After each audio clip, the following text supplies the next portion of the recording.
Hi, you guys. Okay, call me crazy, but at 10 a.m. I was craving Sonic. I didn't know that they had it in the DMV area, and I used to eat it all the time in New Jersey, so that's what we're eating. It's not even noon. I got a regular cheeseburger, mozzarella sticks. I ate one for a cheese pull for the thumbnail, but I did not get one. Let's see if I get one now. Okay.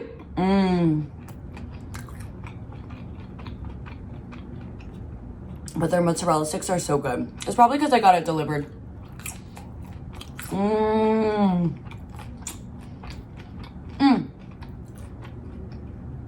I got French toast sticks because I feel like I needed to get a breakfast item, and their French toast sticks are so good. I also just love French toast sticks in general. Lastly, I got pickle fries. I was so intrigued by these. Let's try them.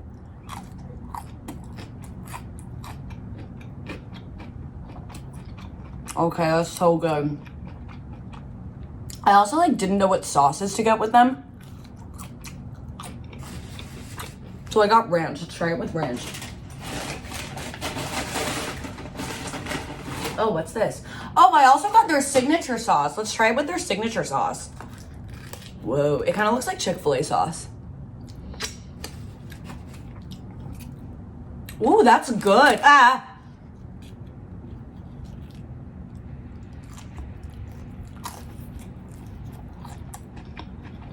Okay, yeah.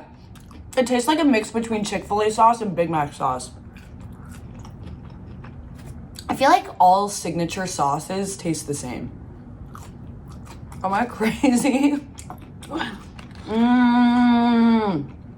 I love pickles. Today's topic is going to be about Seaworld because I saw a TikTok about it, and I was under the impression that Seaworld was completely shut down after Blackfish. But no, it's still up and running. I'm pissed.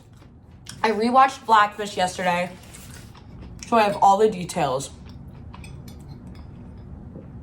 Let me just start off by saying that orcas are extremely social mammals, and they travel in pods. The female kind of goes off to do their own thing, but the male always stays with the mother, and they normally just always stay together as a family. That's a good burger. Burger for breakfast. So yeah, they stick together, they travel long distances.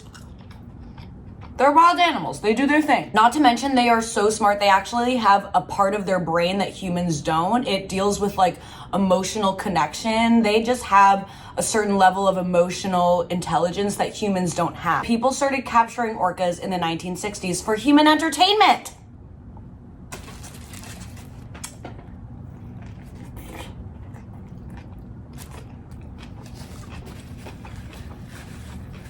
The diver that would help capture the whales was talking in the documentary, and he said that they would throw bombs in the water to try to separate the babies from their mothers. So they were separating these babies from their mom, and the guy in the documentary was like, yeah, all I could do was cry because I heard these mothers screaming for their young. And I'm like, bitch, why didn't you let them go? Why didn't you let them go? I don't care if you were just doing your job. If I heard that, And most of the orcas in captivity died in the transport because they drowned. So they would get to where they were going, and then they saw that they had all these dead baby orcas. Just so sad. And he acted shocked that the mothers and the families were screaming for their babies. Babe, they're not just gonna swim away if you take their young. They have brains. Sorry, I don't mean to come for him. I'm sure he was just doing his job. It's just so crazy.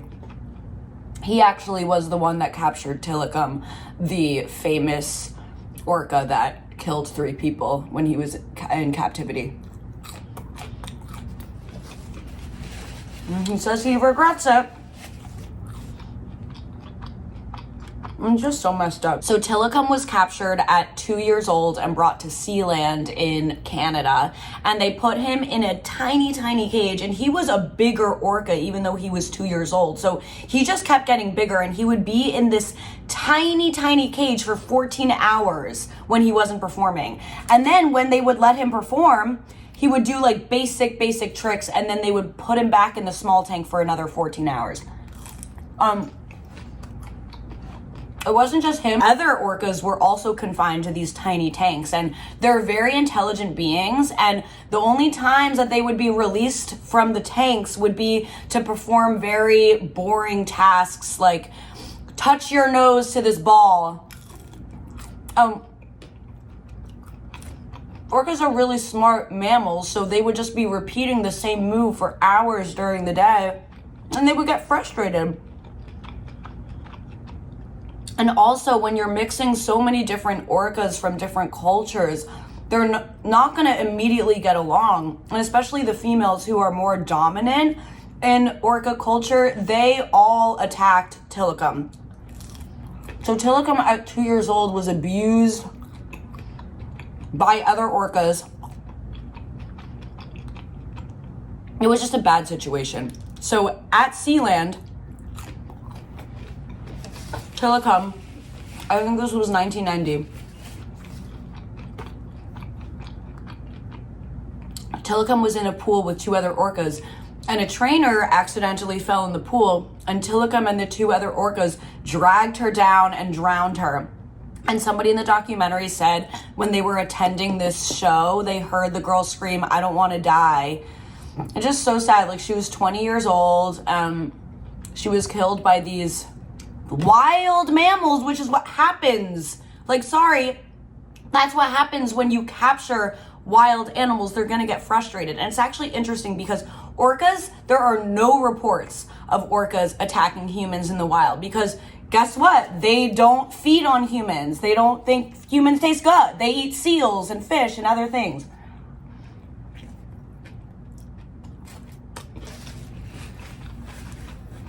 They probably did this out of frustration because they wanted out. And they probably weren't getting nearly enough food as they needed. So this girl died, and Tilikum was like the main orca. He was pretty much the main aggressor in this situation. So they moved him to Seaworld in Orlando. So that's where he was for like the remainder of his life, I'm pretty sure. The head of Seaworld did not disclose to the trainers what happened. They were like, yeah, it wasn't really Tilikum. It was like kind of a collection of the other orcas in the pool. So the trainers were under the impression that Tilikum was a pretty safe orca to train with, and that he didn't exhibit these violent behavioral traits. I also felt kind of sorry for the trainers when I was watching the Blackfish documentary, because I'm somebody that loves animals enough where I would want to physically work with them, but not like that. For example, I used to love the crocodile hunter, and I feel like some people are gonna come for me for this viewpoint, but okay, I'm talking so much, I need to eat. Let me eat these French toast sticks. I just am very passionate about this. Anyway. Oh, I thought this was gonna be syrup. Hey, my French toast sticks not come with syrup? I have maple syrup. I feel like my maple syrup is probably gonna be better than the one Sonic gave me. Let's try it. Yeah, those are good.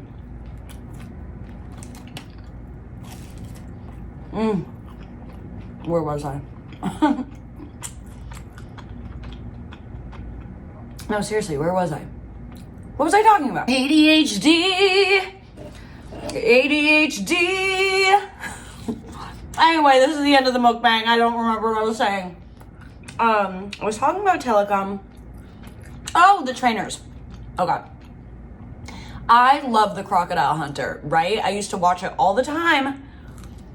Randomly, I decided to watch it one day, like a few years ago. And Steve Irwin, may he rest in peace, I think that his message was very good. He wanted to spread awareness about wildlife, and have people care about it and preserve wildlife. But in the episode I watched, him and all these other guys like picked up this crocodile in this net and brought him to land, and they literally just had this crocodile in this net, and the crocodile was like freaking out, and they were just like, oh, look at the crocodile. And I'm like, you could like study the crocodile without putting him in a net. I don't know, that rubbed me the wrong way. And again, his kids are doing amazing work for wildlife, but it's that kind of thing where like you think you're doing something really good by spreading awareness and like working with animals, but it would just be best to leave them in their environment, which I guess it's kind of why I feel bad for the trainers, because they were really excited. They loved animals and they thought that they were going to form these special bonds with these orcas. When in reality, Seaworld was completely lying to them. And the only real relationship they had with these mammals was because they were giving them food, to be honest with you. Because these orcas wanted out. No offense, they didn't really care about the trainers. I mean, Telecom literally killed 2 of them. 3. Actually, one of them was like a random trespasser. But anyway, I digress. This is such a good burger.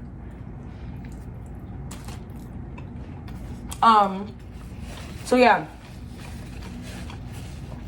The trainers started to realize weird stuff was happening. So one of the orcas had a baby, and the baby was being a little disruptive in shows and just acting up. So they decided to transfer the baby to another park. One of the trainers just remembers the mom screaming and crying for hours, for days. And the trainer was like, she was mourning the loss of her baby. You can't just separate an orca from her baby. So the trainers were starting to get a little skeptical at that. They were like, okay, this is messed up. This is not ethical. I would have quit on the spot. It's interesting, like one of the trainers was like, I wanted to leave, but who else would take care of them? Babe, they would have hired somebody else.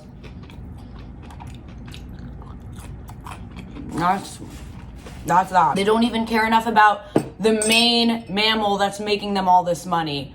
They're not giving them the proper health care. They're not giving them what they need. Telecom and a lot of other orcas in SeaWorld have a collapsed dorsal fin, and that is a result of poor health. So collagen is the structural protein that the dorsal fin consists of, and it needs water to retain its structure.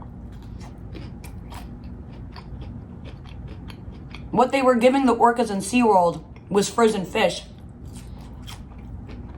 which does not have as much water as the fish do in the wild. The orcas got super dehydrated from this frozen fish, which caused their dorsal fins to collapse. If you notice in the wild, there are no collapsed dorsal fins. SeaWorld lied. They were like, oh, the dorsal fin is kind of like the human ear. It doesn't have any bones. Like, they always do that.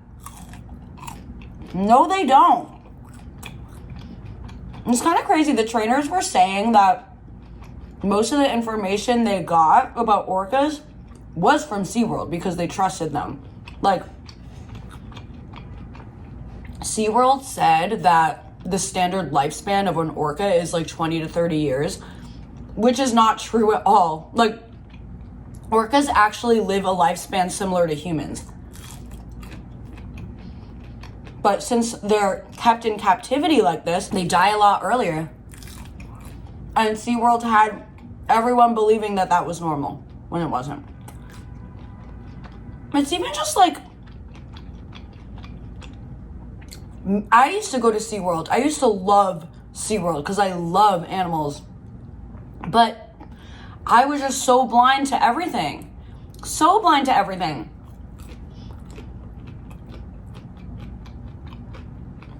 It's so bad.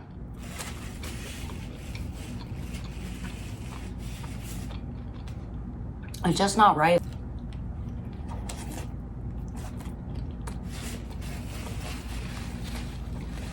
So as the years went on,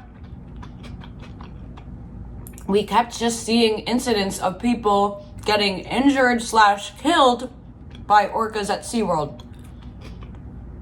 The biggest one that you guys definitely have heard of, which I remember this, was Dawn Branchow. She was doing a performance with Tilikum, and they were doing like a special relationship segment. I don't know. Like, this just sounds so dystopian.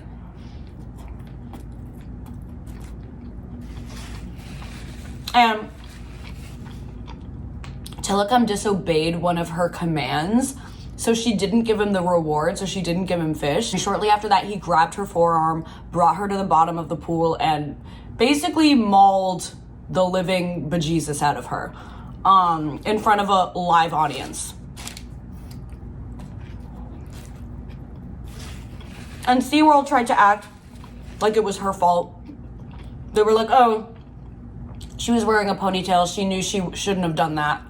Babe, no. This is what happens when you have wild animals in captivity. It's like that lady who had her friend babysit her chimpanzee, Charlotte Nash, and then the chimpanzee mauled Charlotte Nash. Nobody should have wild animals as pets. Nobody should keep wild animals in captivity like this, because guess what? They're going to lash out. And we can't be mad at them. Tilikum has endured years of constant torment.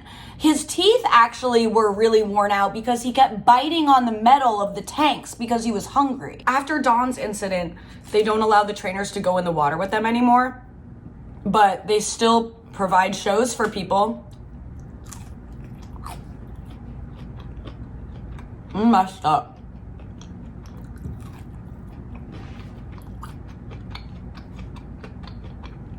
And there was so much violence within the orca community. This one orca got in the middle of like this other orca and her kid, and the mother orca got really defensive, so she tried fighting this other orca. The orca moved, and then the mom ran her head into the tank and like split her head open and bled to death, and the baby watched her mom bleed to death.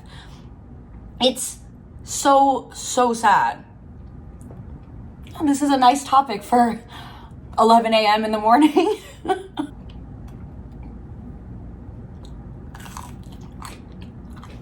This other orca died from like brain damage because he kept banging his head against the tank. He wanted out.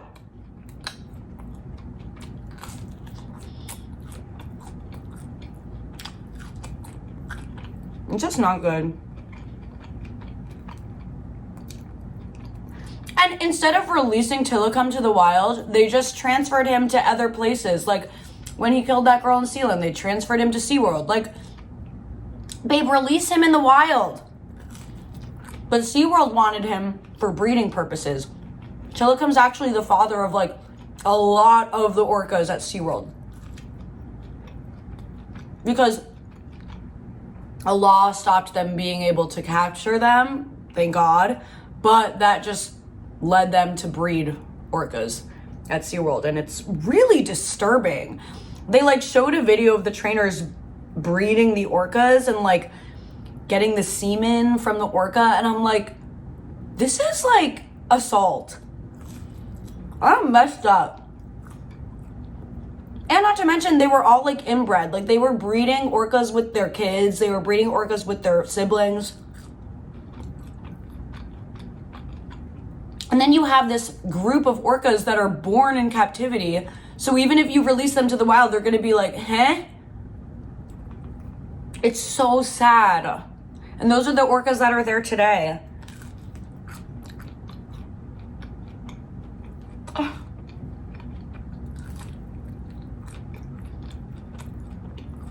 Please don't go to SeaWorld. I'm almost at the point where I'm like, I don't even want to go to zoos anymore. I'm messed up. We're a messed up society, truly. Well, anyway. I hope you guys have had a good week. I keep going to dip the pickle fry into the marinara sauce. Let's see how that tastes. That's not the move. Oh, that is not the move.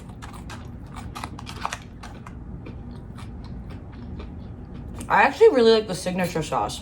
Where'd it go?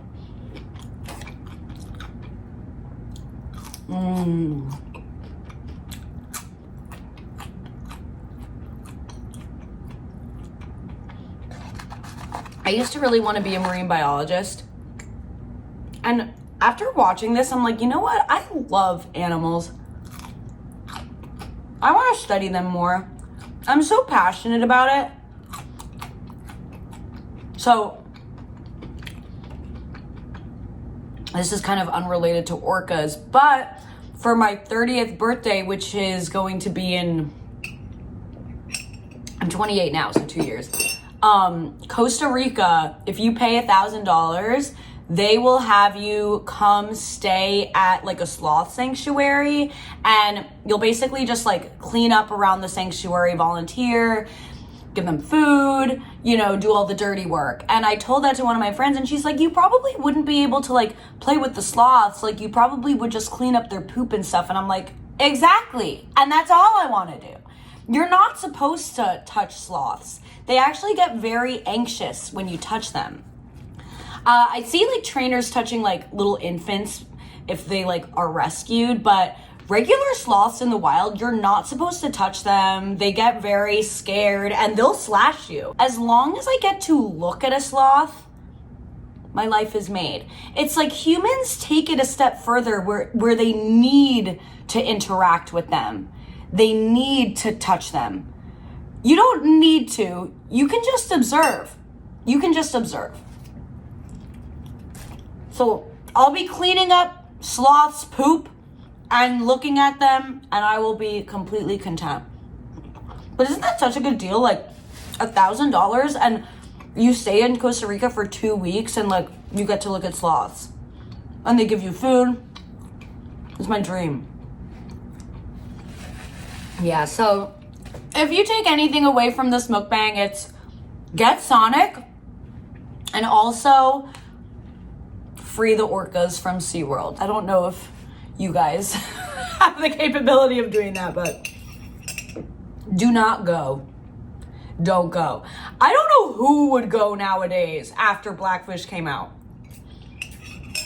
And that being said, I hope you guys have an amazing weekend. I love you.